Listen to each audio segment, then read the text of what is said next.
जमाना था जहाँ के नियम कायदे कानून कुछ अलग होते थे। इस जेल के कैदी डेली अपने घर से बस्ता टांग के यहाँ पे आते हैं दिहाड़ी करने। कई माँ बाप उनके बच्चों को खुद इस जेल में फेंक के जाते हैं ताकि उनका बच्चा जिंदगी में एक सक्सेसफुल दिहाड़ बन सके। दरिंदे रोक दे बच्चा। मैं अपनी दिहाड़ी करने वैन से जाता था। हमारी वैन वाले ड्राइवर का नाम था भैया जी और उसकी वैन का नाम था मैजिक, जिसका हर दूसरे दिन टायर पंचर हो जाता था। बच्चे लोग स्कूल जाके पढ़ना सीखे ना सीखे टायर पंचर बनाना जरूर सीख जाते थे। लेकिन भैया जी से मेरा अलग अटैचमेंट था। उनसे मेरे को दिल से नफरत थी। ये आदमी सुबह 5 बजे आके मेरे घर के सामने हॉर्न बजाता था। अरे भैयू, ओए भैयू, जल्दी से तैयार हो जा बेटा, 5 मिनट में निकलना है फटाफट। 9 बजे का स्कूल है यार हमारा। लेकिन ये आदमी सुबह सबसे पहले आके मेरे को लेता था। उसके बाद हम 3-4 घंटे पूरे शहर भ्रमण पे निकलते थे। शहर के पूरे आखिरी कोने से बच्चे ले लेके आता था ये आदमी। जहाँ पे वैन जा भी नहीं सकती उधर कूदा कूदा के ले जाता था ये, और फिर टायर पंचर हो जाते थे। शाम पड़े वापस से हमको घर घर छोड़ के आता था ये। जिंदगी बर्बाद कर दी थी भैया जी ने मेरी। सबसे पहले लेते थे और सबसे आखिर में छोड़ते थे। लेकिन मैं फिर भी उसी वैन में जाता था क्योंकि चमेली भी हमारी वैन में आती थी। और बात यह है कि वो मेरे पास ही बैठती थी, मतलब मजबूरन। उसके पास और कोई ऑप्शन ही नहीं बचता था और मैं बचाता भी नहीं था। मैं घर पे जाते से जो 2-3 घंटे मेरे को सोने के लिए मिलते थे उसमें सोता नहीं था और मैं प्लानिंग करता था कि कैसे चमेली सिर्फ मेरे पास बैठे। चमेली सबसे आखिर में आती थी और मैं सबसे पहले सुनसान वैन में चढ़ के बस्ता अपने पास में रख के और फसर के सो जाता था। बाकी सारे बच्चे अपना बस्ता गोदी में रखते थे क्योंकि तुम्हारे बाप की वैन नहीं है, मतलब मेरे भी नहीं थी, पर मेरे ऊपर भैया जी को तरस आ जाता था कि बेचारा 5 बजे से आया है, तो वो सोने देते थे। अरे कैसे चला रहा है ये गाड़ी? रुक जा, गाड़ी चलाना नहीं आती क्या? देखो, आदमी इतना तभी चिढ़ता है जब उसकी जिंदगी में कोई लड़की ना हो। नहीं है ना? नहीं, मैं समझ सकता हूँ लड़की ना होने का दुख दर्द। मैं भी किसी जमाने में लड़कियों की तलाश में गली मोहल्ले भटकता था। फिर एक दिन मेरे पास से वो निकली। जैसे ही मैंने हैपन खोल के देखा उसकी आईडी मेरे फोन पे चमक रही थी। हैपन ये एक रियल लाइफ डेटिंग ऐप है। यहाँ पे तुमको वो लोग मिलेंगे जो तुम्हारे आस पड़ोस से निकले हो कभी ना कभी। 100 किलोमीटर दूर रहने वाले लोगों से बात करके फायदा ही क्या जब तुम मिल ही ना पाओ। और अगर तुम्हारी घिनौनी शक्ल देख के यहाँ पे तुमसे कोई प्यार मोहब्बत नहीं भी करता है तो तुम फ्रेंडशिप तो कर ही सकते हो फिर भी। So go and check it out happen. Link is in the description. लेकिन मैं सोता नहीं था। मैं आंख बंद करके चमेली के घर का इंतजार करता था।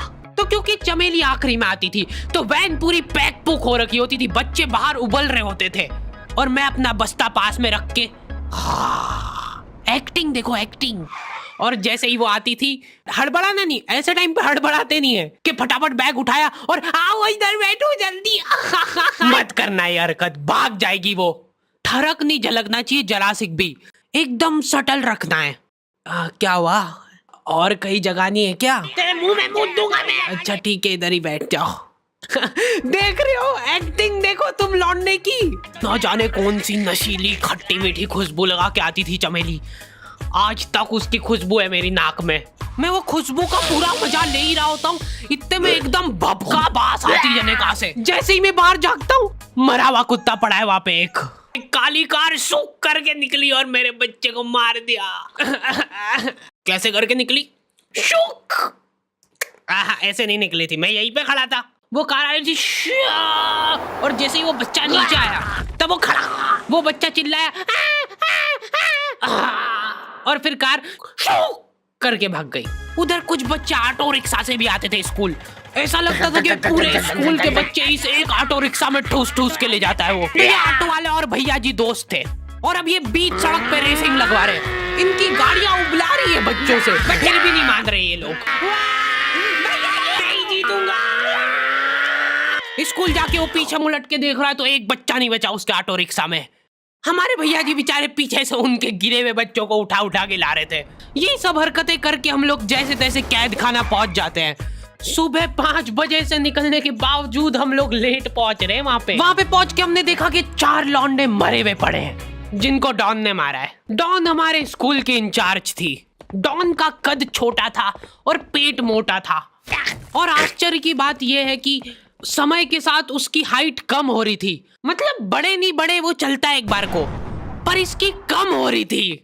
डॉन बहुत स्ट्रगल करके कार से स्कूल आती थी खड़े होके, क्योंकि बैठ जाए तो उसको सामने की सड़क नहीं दिखती थी। वो अलग बात है, खड़े होके भी पूरा नहीं दिखता था। हर रोज 2-4 कुत्ते कुचलते हुए आती थी वो। फिर मेरे को समझ आया कि रास्ते में जो कुत्ते दिखे थे वो डॉन इस कैद खाने में छत पे बैठी रहती थी स्नाइपर लेके। कोई भी कैदी कुछ गलत गतिविधि करता हुआ दिखता था तो वहीं पे, मैडम इनकी लाश का क्या करना है? अरे ये तो आपको पता ही है। कहाँ रह गए थे यार झमू दीदी, फटाफट ये खून वून साफ करो। झमू दीदी बुलेट से स्कूल आते थे और ये अफवाह फैली हुई थी पूरे स्कूल में कि उनके घर पे मर्सिडीज भी है, लेकिन झमू दीदी हम्बल रहना पसंद करते हैं। ऐसा कहा जाता था कि ये स्कूल ऑन पेपर झमू दीदी के नाम पे ही है, पर वो हम्बल रहने के लिए यहाँ पे झाड़ू पोछा लगाती है। वैसे मैडम इन्होंने करा क्या था? गैर कानूनी पेन फाइट का सट्टा खेलते थे ये लोग क्लास में। उससे मेरे को प्रॉब्लम नहीं है, मेरे को क्यों नहीं? हाँ, हमारी क्लास में पेन फाइट का सट्टा चलता था। हमारे इधर जो लौंडा पेन फाइट में जीतता था, सामने वाले का पेन उसका हो जाता था। कुछ बच्चे अपना सब कुछ दांव पे लगा देते थे और कर्जे में डूब जाते थे। फिर भी वो लोग हार नहीं मानते थे और अपने दोस्त से पेन उधार लेके खेलते थे और वापस हार जाते थे। तो अब क्लास में कुछ बच्चों के पास पोटला भर के पेन पड़ा है और कुछ बच्चों के पास पेन ही नहीं है। पेन इस कैद खाने की करेंसी थी, जिसके पास जितने महंगे पेन वो उतना रईस। यहाँ पे ब्लैक में पेन इधर उधर होते थे। नॉर्मल लोगों के पास होते थे 5 रुपए वाले जीफी जेल, जो कि तुम एक पन्ने पे लिखोगे तो पीछे 10 पन्ने तक छप जाएगा। और उनसे भी गए बीते लोग होते थे जो 3 रुपए वाला यूज एंड थ्रो लेके आते थे और उससे भी उनकी अच्छी राइटिंग आ जाती थी। बहुत चिढ़ मचती थी यार मैं कौन से। और कुछ चुनिंदा रईस लोग होते थे जिनके पास होता था ट्राईमैक्स। हर बच्चे का सपना होता था कि उसके पास एक ट्राईमैक्स हो, साथ में आसपास 2-4 लड़कियां हो। मेरे को प्लीज मेरे को यहाँ पे ऑटोग्राफ दे दो। ये लो ट्राईमैक्स किंग के, ये ट्राईमैक्स क्या बात कर रही है? सही में एकदम रईस लोग ही अफोर्ड कर पाते थे ट्राईमैक्स। वो बाबड़े भी एक एक अक्षर लिख के रिफिल खोल के देखते थे। खाली हो रही है तो एक बार एक रईस बच्चे का ट्राईमैक्स चोरी हो गया। पूरे स्कूल में हाहू मच गई थी। वो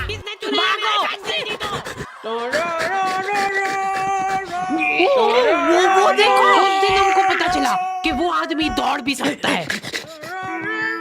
हमारे स्कूल में कुछ भी कांड हो रहा है, ये आदमी सबसे पहले दौड़ के आएगा, पूरा बैग खोल चोर, और बच्चों के बैग चेक करेगा। स्कूल वालों को भी इसकी सैलरी देते वक्त सबसे ज्यादा आखरती है। सैलरी किस चीज की?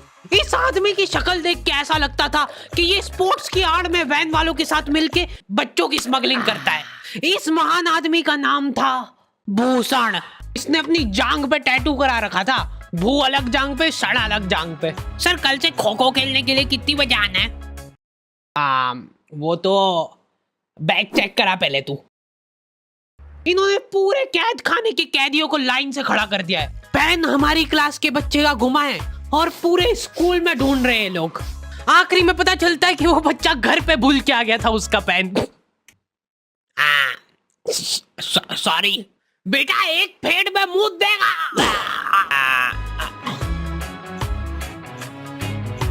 ऐसे तो नमूने बच्चे थे हमारे स्कूल में, और टीचर लोग उनसे भी गए बीते थे।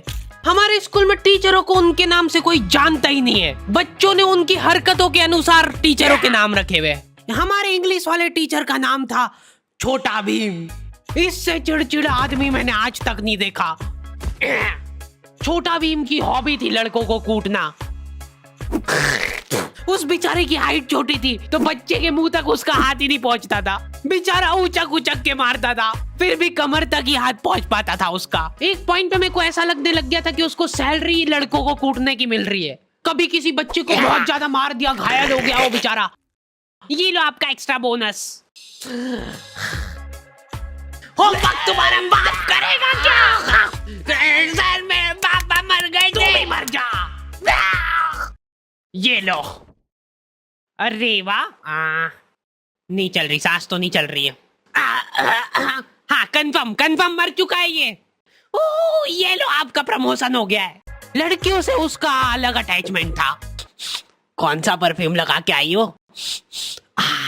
सर थोड़ा थोड़ा दूर रहो। अरे मैं कुछ कर थोड़ी ना। भोली सी सूरत और आंखों में ठरक लेके स्कूल आ जाता था ये daily. So this means that he will jump over it and then he started. ये आदमी इंग्लिश को इंग्लिश में ही ट्रांसलेट करके चल जाता था हमारी नंगी आंखों के सामने। इधर वॉशरूम में मौत का नंगा नाच मचा रखा था लॉन्डो ने। 4 लॉन्डे दिन दिन भर वॉशरूम में जाके खड़े हैं, कुछ भी नहीं कर रहे वो लोग वहां जाके। उनको बस मन की शांति मिलती है वहां जाके। अगले दिन उन चारों ने प्लानिंग करी कुछ तो प्रोडक्टिव करते यार वहां जाके। अगले दिन वो सब पानी की बोतल लेके गए। अब वो पानी पी पी के हाथों हाथ मूत रहे हैं। और ये टीचर लोगों को प्रॉब्लम क्या है, बच्चे अगर वॉशरूम जा रहे हैं तो एक गया है तो अभी दूसरा नहीं जा सकता है। क्यों? तुम्हारे घर की लेटरिन थोड़ी ना है वो कि एक टाइम पे एक जना यूज कर सकता है। मान लो वो 2 जने अगर वॉशरूम में मिल गए तो वो क्या कर लेंगे ज्यादा से ज्यादा? भाई यहाँ का बल्ब निकाल लेते हैं ना। हाँ निकाल लो, फीस भरी है अपन ने। लॉन्डो को ऐसा लग रहा है कि इन्होंने फीस भर के पूरा स्कूल खरीद लिया है। 10 लॉन्डे कॉरिडोर में छाती चौड़ी करके चल रहे हैं प्रिंसिपल के सामने। प्रिंसिपल को इग्नोर कर रहे हैं ये लोग। इनको ऐसा लग रहा है कि इन्होंने फीस भर दी है तो प्रिंसिपल इनके पैर पड़ेगी। उनमें से आधों ने फीस भरी भी नहीं है। हमारा स्कूल बिल्कुल सेफ नहीं था। हमारे वॉशरूम में चोरियां हो जाती थी यार। बल्ब चोरी करने के बाद सब लोग अंधेरे में मूत रहे एक दूसरे के जूते पे। उधर उधर कर। उसके बाद पूरे वॉशरूम में कुछ दिख नहीं रहा है चोरी करने का। तो ये लोग हाँ नल उखाड़ के ले गए। नल कौन ले जाता है? कभी वो मछली वाले साबुन चोरी हो जाते थे, कभी ये फिनाइल की सफेद गोली को माउथ फ्रेशनर समझ के खा जाते थे। भाई भाई इसको चबा मत, इसको चूस, ज्यादा देर तक चलेगी ऐसे। ठंडक हो रही भाई, ठंडक।